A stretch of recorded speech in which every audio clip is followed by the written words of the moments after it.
বিসমিল্লাহির রহমানির রহিম। Welcome to English class. আজকে প্রথম বর্ষ এবং দ্বিতীয় বর্ষ উভয় শ্রেণীর জন্য ক্লাসটি। বোর্ডে দেখতে পাচ্ছ আজকের টপিক হচ্ছে ফ্লো চার্ট, যেটা ইংরেজি প্রথম পত্রের 2 নম্বর প্রশ্নে সেট করা থাকে। তো এইটা অনেক একটা জটিল একটা বিষয়। অনেকেই এটাকে খুব সহজ মনে করে, আবার অনেকে কঠিন মনে করে, অনেকে সহজ মনে করে ডাবল জিরো করে। তো কিছু সাধারণ জ্ঞান থাকলে অল্প কিছু জিনিস যেটা মনে রাখতে হবে, সেটা করলে আশা করা যায় এখানে ভালো নাম্বার পাওয়া যায়। এখানে ফ্লো চার্টে বক্স দেওয়া থাকে 6টা। প্রথম বক্সে এটা এক্সামিনার প্রশ্নটা সেট করে দেয়, আর বাকি 5টা বক্স আমাদেরকে পূরণ করতে হবে। তো প্রথমে একটু দেখে নেওয়া যাক কী কী রুলস ফলো করার দরকার। আমি লিখে দিচ্ছি এখানে how to make a flow chart, কীভাবে ফ্লো চার্ট তৈরি করতে হয়। তো এর প্রথম যে কাজটা করতে হবে সেটা হচ্ছে কি, draw the boxes vertically or horizontally. এটা পাশাপাশি বক্স করা যাবে অথবা উপর নিচে বক্স করা যাবে। তবে আমি প্রেসক্রাইব করবো উপর নিচে বক্স করার জন্য। পাশাপাশি বক্স করলে কী হয়, অনেক সময় সেন্টেন্সগুলো বড় বড় হয়, তো বড় সেন্টেন্স ওখানে ধরতে গেলে কষ্ট হয়। যেহেতু আমাদের তো পেপার সাইজটা তো লিমিটেড, হ্যাঁ, A4 সাইজের একটা পেপার থাকে, তো সেখানে পাশাপাশি দিলে বক্স করলে একটু ঝামেলার সম্ভাবনা থাকে। হ্যাঁ, তো এই কারণে উপর নিচে বক্স করতে হবে। Number 2, use arrows. প্রত্যেকটা বক্সে অ্যারো দিয়ে দিতে হবে, কারণ এটার নাম হচ্ছে ফ্লো চার্ট।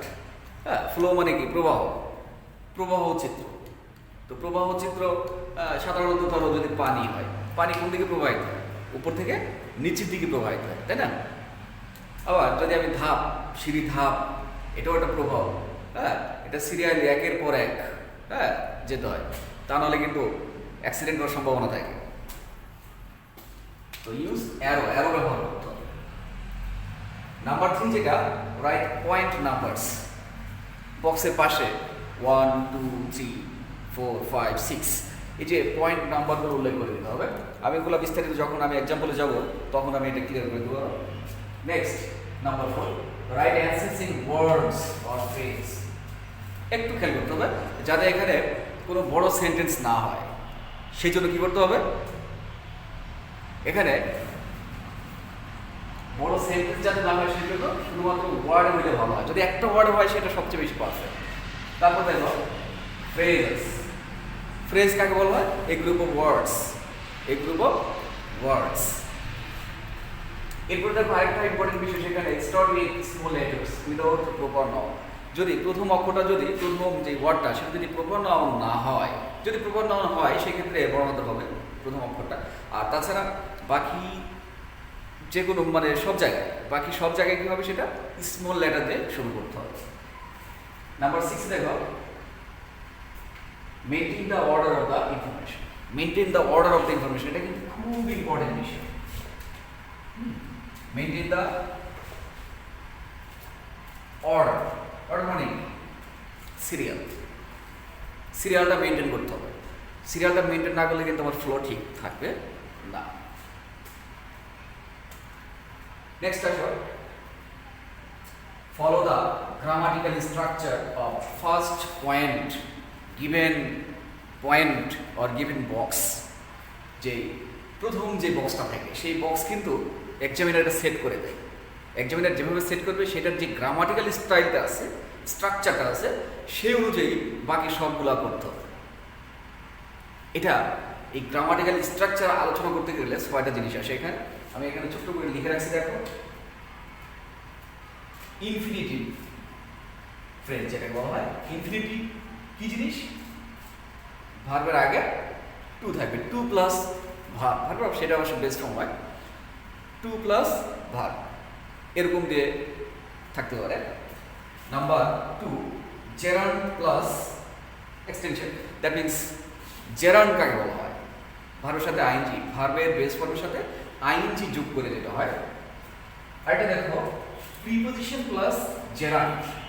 প্রিপজিশন আমরা চিনি to, of, for, in, into, তো এই টাইপের প্রিপজিশন থাকবে এবং তারপরে জেরান্ড। জেরান্ড মানে কি? ভার্বের সাথে আইএনজি টু, এটা একটা থাকতে পারে। ধরো নাম্বার 4 দেখো different form of verbs.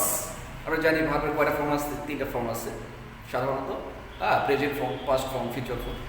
Present form, past form আর পাস্ট পার্টিসিপল, 3টা ফর্ম ভার্বের ফর্ম। তো যদি আমরা দেখি যে ভার্বের প্রেজেন্ট ফর্ম দিয়ে শুরু হয়েছে তখন আমরা প্রেজেন্ট ফর্ম দিয়ে করবো। যদি দেখি পাস্ট ফর্ম দিয়ে আছে তাহলে পাস্ট ফর্ম দিয়ে করবো। যদি পাস্ট পার্টিসিপল থাকে তাহলে পাস্ট পার্টিসিপল দিয়ে আমরা শুরু করবো। আর পরবর্তী যেটা 5 নাম্বার, সেটা হচ্ছে single word. Single word, single word দিয়ে, একটা সিঙ্গেল ওয়ার্ড দিয়ে আছে তাহলে আমরা এটা সিঙ্গেল ওয়ার্ড দিয়ে করার চেষ্টা করব। যদি ফ্রেজ দিয়ে থাকে, যদি সেটা ফ্রেজ দিয়ে থাকে তাহলে আমরা ফ্রেজ দিয়ে করবো। এটা হচ্ছে যে ফার্স্ট পয়েন্ট। প্রথম কীভাবে শুরু হলো, এক্সামিনার কীভাবে সেট করে দিয়েছে। এক্সামিনার সেট করে মূলত এটা হচ্ছে মোস্টলি ইউজড এই 6টা আইটেম। এই 6 ভাবে শুরু হতে পারে এবং আমরা এই 6 ভাবে একটা করে আমরা আলোচনা করব। এবং আজকে মোস্টলি ইনফিনিটিভ প্লাস এক্সটেনশন, এটার এক্সাম্পল আজকে দেবো। এবং সেটা তোমরা এখনই ইংলিশ ফার্স্ট পার্টের যে টেক্সট বইটা আছে সেটা নাও এবং সেখান থেকে যে historic speech of Bangabandhu Sheikh Mujibur Rahman, যেটা আমরা 7ই মার্চের ভাষণ নামে বাংলায় জানি, তো সেটা থেকে আজকে আলোচনা করবো ইনশাআল্লাহ। এবং এটা হচ্ছে তোমার প্রাথমিক বাধ্যবাধকতামূলক কিছু কথা। আর একটা জিনিস আছে, সেটা হচ্ছে থিংস নট টু ডু, কি করা যাবে না, কি করা যাবে না সেটা আমি একটু আলাদা করে লিখেছিলাম। Don't write sentence, that means full sentence হবে না। হ্যাঁ, যদি কোনো এক্সামিনার 1 নম্বরে ফুল সেন্টেন্স দিয়ে শুরু করে তাহলে আমাদের ফুল সেন্টেন্স দিয়ে শুরু করতে হবে, তবে সাধারণত এরকম থাকে না। তো ফুল সেন্টেন্স কি থাকবে? সাবজেক্ট থাকবে অবশ্যই, তাই না? সাবজেক্ট থাকে, ফিনাইট ভার্ব থাকে, এক্সটেনশন থাকে। নাম্বার 2, দ্বিতীয় কাজ যেটা করবো না, ডোন্ট গিভ ফুল স্টপ। এখানে কোনো ফুল স্টপ হবে না, এটা কিন্তু খুব ইম্পর্টেন্ট। কারণ এখানে ভুলভ্রান্তি করলে ডাবল জিরো পাওয়ার সম্ভাবনা সবচেয়ে বেশি। অনলি 5টা বক্স তোমাকে পূরণ করতে হবে, একটা বক্সের ইনফরমেশনটা ঠিকঠাক হলে তুমি 2 নাম্বার পাবে। সো এখানে ভুল করার কোনো অপশন নেই। সাবজেক্ট লেখা যাবে না, ডোন্ট রাইট সাবজেক্ট। হয়নি হলো অ্যান্সার করার সময় কখনোই সাবজেক্ট লেখা যাবে না, এটা একটু মাথায় রাখতে হবে। সাবজেক্ট লেখা যাবে না, ফুল স্টপ দেওয়া যাবে না, ফুল সেন্টেন্স লেখা যাবে না। এখন এই ফুল স্টপ দেওয়া যাবে না কেন? আমরা জানি পাংচুয়েশনের নিয়মে জানি আমরা ফুল স্টপ কখন হয়, পূর্ণ বিরতিতে ফুল স্টপ হয়, তাই না? তো এটা তো আমার সেন্টেন্সই না, এটা পূর্ণ বিরতি কি? Don't write information of your own.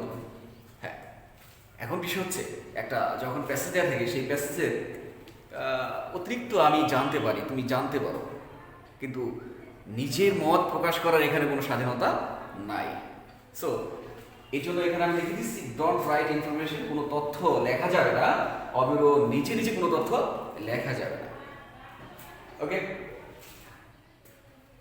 R maintain the order of the information. এই অর্ডার সিরিয়াল বলছে, এটাও একটা কিন্তু ইম্পর্টেন্ট বিষয়। তো যাই হোক, এটা হচ্ছে লেখার একটা নিয়ম।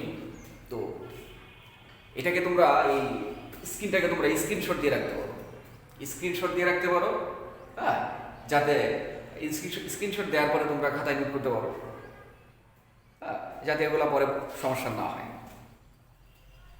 হ্যাঁ, দেখো আজকে একটা উদাহরণ দেওয়ার চেষ্টা করতেছি তোমাদেরকে, একটু প্র্যাকটিস করি। প্রশ্নটা কিরকম থাকে? একটা প্যাসেজ দেওয়া থাকে, সেই প্যাসেজের উপরে কিন্তু লেখা থাকে রিড দ্য ফলোইং টেক্সট। নিচে টেক্সটটা পড়ো and make a flow chart showing the demands of Bangabandhu. আমি আগে বলেছিলাম যে টেক্সট বই বের করো, যে বঙ্গবন্ধুর যে স্পিচটা আছে সেখান থেকে একটা সিলেক্ট করা হয়েছে। দেখো একটু, read the following text and make a flow chart showing the demands of Bangabandhu. বঙ্গবন্ধুর যে ডিমান্ডগুলো কি কি ছিল। প্যাসেজ কিন্তু অনেক বড় থাকে, এখানে 20 লাইন 30 লাইন থাকতে পারে। হ্যাঁ, আমার কিন্তু দরকার হচ্ছে 5টা লাইন। তো একটু খেয়াল রাখবো সবার আগে শোয়িং কি দেখাতে বলছে, কি দেখাতে বলছে এখানে, এটা কিন্তু মূল বিষয়। যেটা দেখাতে বলবো আমি প্যাসেজটা পড়ার সাথে সাথে আমি সেখানে গিয়ে আন্ডারলাইন করে দেবো। আমি একটু পরে প্যাসেজটা লিখে দেবো। দেখো, শৈল এই কথাটা খুব ইম্পর্টেন্ট। প্রথমে প্রশ্নটা পাওয়ার সাথে সাথে তুমি প্যাসেজটা পড়বা, পড়ার পরে প্রশ্নের মধ্যে আগে খেয়াল করবা কী দেখাতে বলছি। শৈলের ডিমান্ড, এখানে ডিমান্ড চাইছে। এখানে তো অনেক বড় ভাষণ, বঙ্গবন্ধুর 7ই মার্চের এই ভাষণ তো অনেক বড়, তাই না? তো সেখান থেকে শুধুমাত্র তার ডিমান্ডগুলো কী কী ছিল, শুধুমাত্র তার ডিমান্ডগুলো কী কী ছিল, হ্যাঁ, যে প্রশ্নের মধ্যে যেমন 1 নম্বর প্রশ্নে যেটা দেওয়া আছে, এক্সামিনার সেট করে দিচ্ছে, সেটা হচ্ছে to listen to Bangabandhu's demand first.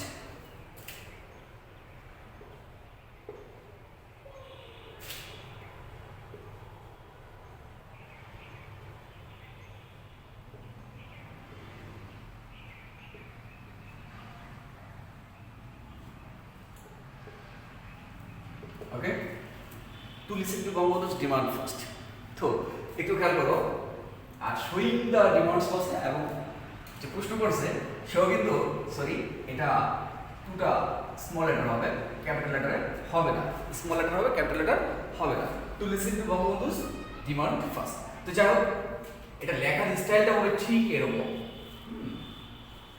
এই যে অ্যান্সার টু কোশ্চেন নাম্বার, আমি 2 নম্বর অ্যান্সার করতেছি। হ্যাঁ, এটা একটা ফ্রেশ পেজে শুরু করবো, একটা নতুন পেজে শুরু করবো। এটা পেজের মাঝখান থেকে টাঝখান থেকে লেখার দরকার নেই, এটা ফ্রেশ পেজে করবো। Answer to question number 2, a flow chart. দেখো, এই যে মেক এ ফ্লো চার্ট। এই যে প্রশ্ন মধ্যে রিড দ্য ফলোইং টেক্সট, এই যে এরপর থেকে শুরু করবে, এই যে এখান থেকে এ flow chart showing the demand of Bangabandhu, তাই তো?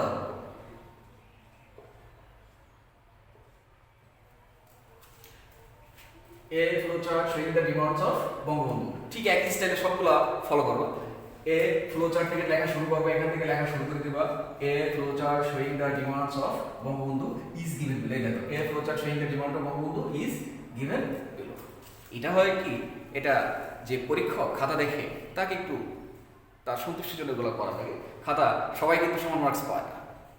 তুমি যখন এক্সামিনারকে সন্তুষ্ট করতে পারো, খুশি করতে পারো, তখনই কিন্তু নাম্বার তুমি বেশি পাবো। সবচেয়ে বড় বিষয় হচ্ছে খাতাটা চাকচিক্য, হ্যাঁ, খাতাটাকে সুন্দর, পরিপাটি, নিট অ্যান্ড ক্লিন রাখবো সবসময়, তাহলে নাম্বার বেশি পাওয়ার আশা করা যায়। এবং স্টাইলটা হচ্ছে ঠিক এই স্টাইলে অ্যান্সারটা করতে হবে। তো যাই হোক, আমি কিন্তু আজকে বলছিলাম বঙ্গবন্ধুর বিষয়ে আজকে ফ্লোচার্টটা আজকে আমি যেহেতু নিয়ম দিয়ে দিচ্ছি একটু আগে, তাই না? একটু আগে খেয়াল করছি যে নিয়ম দিয়ে দিচ্ছি, সে নিয়ম অনুযায়ী বঙ্গবন্ধুর এখন আমি প্যাসেজটা লিখে দিচ্ছি। প্যাসেজটা লেখার পরে আবার হ্যাঁ এটা সম্পর্কে আলোচনা করে আজকে ছেড়ে দেব। হ্যাঁ, তোমরা নিশ্চয়ই দেখতে পাচ্ছ আমি একটা প্যাসেজের অংশ তুলে দিচ্ছি। প্যাসেজটা তো অবশ্যই অনেক বড় প্যাসেজ। তো আমি কিন্তু প্রশ্নের মধ্যে দিয়ে দিয়েছিলাম read the following text and make a flow chart showing the demand of Bangabandhu Sheikh Mujibur Rahman, showing the demand। এখন ডিমান্ড করতে গেলে প্যাসেজ অনেক বড় আছে, সবটা তো আমার দরকার নাই। ডিমান্ডগুলো কি দেখো, সেখান থেকে শুরু করছি। You will have to listen to my demand first. তার মানে কি, তার ডিমান্ড শুরু, বঙ্গবন্ধু ডিমান্ড শুরু। একটু খেয়াল করো, আমি কিন্তু এখন এর অর্ডার অনুযায়ী, এর সিরিয়াল অনুযায়ী আমি আইডেন্টিফাই করে ফেলবো, আন্ডারলাইন করে ফেলবো। You will have to withdraw martial. এটা আমার যে number 1 has been done for you, তাই তো? দ্বিতীয় বক্সে আমি এটা লিখতে পারি, এবং এটা থেকে কীভাবে লিখতে পারি আমি পরে লিখে দেখাচ্ছি। You will have to return all army personnel. You will have to return all army personnel to their barracks. Clear? এটা 3 নম্বর বক্সে হবে। You will have to investigate, তদন্ত করতে হবে, the way our people have been murdered, কীভাবে আমার দেশের মানুষকে হত্যা করা হলো তার তদন্ত করতে হবে। And you will have to transfer power to the representative of the people. এটা হবে 5 নম্বরে। এবং যেটা 6 নম্বর বক্স, সেটা একটু আছে মাঝখানে আছে, যেহেতু জায়গা খেয়ে যাচ্ছে সেই জন্য আমি এটাকে ছোট করে দিচ্ছি। We want the people of the country to have the rights. একটু খেয়াল করো, 1 নম্বর, এটা হচ্ছে 2 নম্বর, হ্যাঁ, এটা হচ্ছে 3 নম্বর, আর এটা হচ্ছে 4 নম্বর, এটা হচ্ছে 5 নম্বর।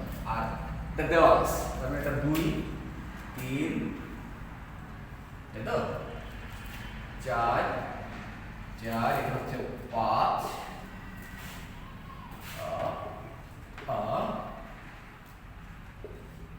আর এটা হচ্ছে 6 নম্বর বক্স।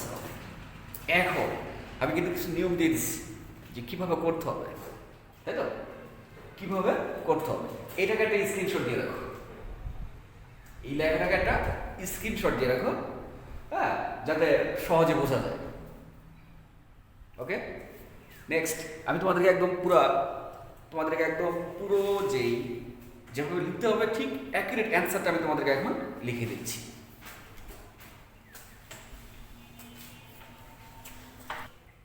হ্যাঁ, দেখো প্রশ্নের স্টাইলটা দেখো, প্রশ্ন লেখার স্টাইলটা দেখো, ঠিক এই স্টাইলে তোমরা পরীক্ষায় অ্যান্সার করবা। Answer to question number 2, a flowchart showing the demands of Bangabandhu is given below. খেয়াল করছো? A flowchart showing the demands of Bangabandhu is given below. এখন প্রশ্নের মধ্যে সেট করা ছিল 1 নাম্বার, সেটা কি ছিল? সেটা হচ্ছে to listen to Bangabandhu's demand first, এরকম ছিল, to listen two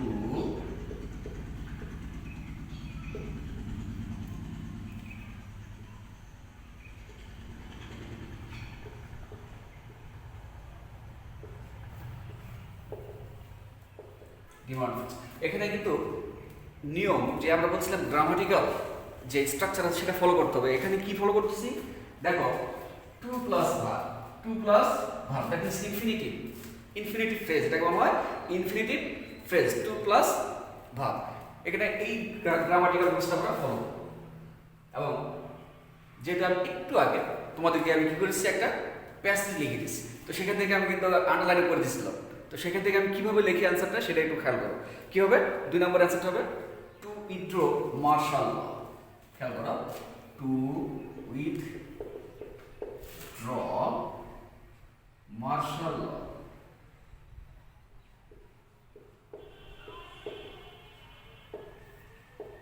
two withdraw martial law. দেখো 2 নম্বর পেয়ে গেল। 3 নম্বর ওটা সিরিয়ালে আছে, two return army personal, to return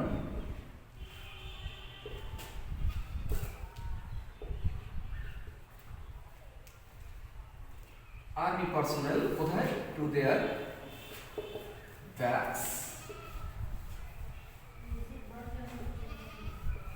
clear? দেখো সেন্টেন্স কিন্তু অনেক বড় ছিল, প্যাসেজের মধ্যে সেন্টেন্স অনেক বড় ছিল। আমি কিন্তু টু দি শুরু করছি, to listen to Bangabandhu's demand first, এটা দেওয়া আছে, এক্সামিনার সেট করে দিচ্ছে, আর আমি সেভাবে সেই অনুযায়ী গ্রামাটিক্যাল রুলসটাকে, এই গ্রামাটিক্যাল স্ট্রাকচারটাকে আমি ফলো করতেছি। To withdraw martial law, to return army personal to their barracks. Serial কিন্তু ঠিক আছে, সিরিয়াল আমি ব্রেক করি নাই। নাম্বার 4 কি দাবি ছিল, ইনভেস্টিগেট, তাই তো?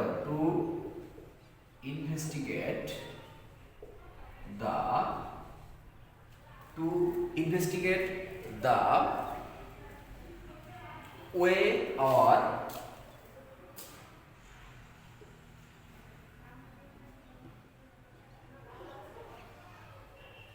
people have been murdered.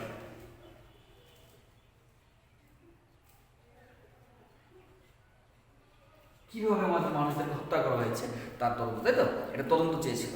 Number 5 কিছু, to transfer the power, to transfer power, ক্ষমতা হস্তান্তর করতে হবে কার কাছে,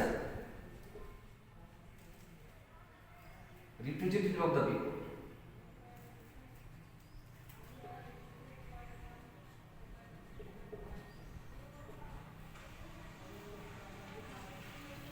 জনগণের প্রতিনিধির কাছে ক্ষমতা হস্তান্তর করতে হবে। আর পরের সেন্টেন্সটা একটু জটিল ছিল, অনেক বড়, যেহেতু আমাকে এটা টু দিয়ে করতে হবে, এটা নিজের মতো করে করতে হবে। এখানে দেখো, টু গিভ বাঙালিদের রাইটস,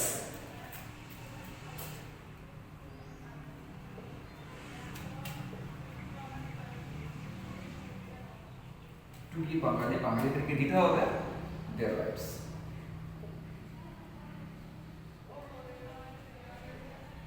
অধিকার দিতে হবে, বাংলার মানুষকে তাদের অধিকার দিতে হবে। আরেকটু খেয়াল করো, আমি এখানে সবগুলো ছোটদের অক্ষর দিয়ে স্মল লেটার দিয়ে শুরু করেছি এবং গ্রামাটিক্যাল যে স্ট্রাইক, প্রথমে যে বক্স আঁকতে হবে বক্স এঁকেছি, দেখো অ্যারো দিতে হবে অ্যারো দিয়েছি, পয়েন্ট নাম্বার উল্লেখ করতে হবে উল্লেখ করেছি, তাই তো? এখানে যে ছোট হাতের অক্ষরগুলো আমি দিয়েছি ঠিকঠাক মতো। এরপর আরেকটা জিনিস খেয়াল করা, যে গ্রামাটিক্যাল স্ট্রাকচার বলা হয়েছে, সেই গ্রামাটিক্যাল স্ট্রাকচারটা কিন্তু ফলো করা হয়েছে এখানে। হ্যাঁ, to plus verb, that means infinitive. আরও একটা জিনিস খেয়াল করো, এখানে কিন্তু সিরিয়াল ব্রেক করা হয়, প্যাসেজের সাথে সংগত রেখে করা হয়েছে। প্যাসেজের সিরিয়াল আছে, সেই সিরিয়াল অনুযায়ী কিন্তু আমি নাম্বার 1 2 3 4 5 6 পর্যন্ত করেছি। যাই হোক, এটা গেলে একটা, এবং এটা কিন্তু অনেক ইম্পর্টেন্ট। তোমাদেরকে একটু বলে রাখি আমি, বিগত ইসিসি পরীক্ষায় এমন কোনো পরীক্ষা বাদ নাই যে বঙ্গবন্ধু সম্পর্কে কিছু আসে নাই। হ্যাঁ, কোনো না কোনো বোর্ডে প্রশ্ন সেট করা হয়েছে, হোক সেটা প্যারাগ্রাফ, হোক সেটা ফার্স্ট বেসিস, থার্ড বেসিস, হ্যাঁ, সেকেন্ড বেসিস। এবং আর একটা মজার ব্যাপার হচ্ছে, গত বছর যে ঢাকা ইউনিভার্সিটিতে যে ভর্তি পরীক্ষা হয়েছে, হ্যাঁ, সেখানে কিন্তু ক্ষয় রিট এবং ভয় রিট 2 ইউনিটই প্যারাগ্রাফ আসছে বঙ্গবন্ধু 7ই মার্চের ভাষণ সম্পর্কে। সো তোমরা বুঝতে পারতেছো যে আজকে টপিকটা কত ইম্পর্টেন্ট। হ্যাঁ, তো যারা বুঝতে পারো নাই, যাদের কাছে ক্লিয়ার হয় নাই, তারা কমেন্ট করবা। কমেন্ট করলে কমেন্ট বক্সে, হ্যাঁ, তাদের জন্য অ্যান্সার পাঠিয়ে দেবো।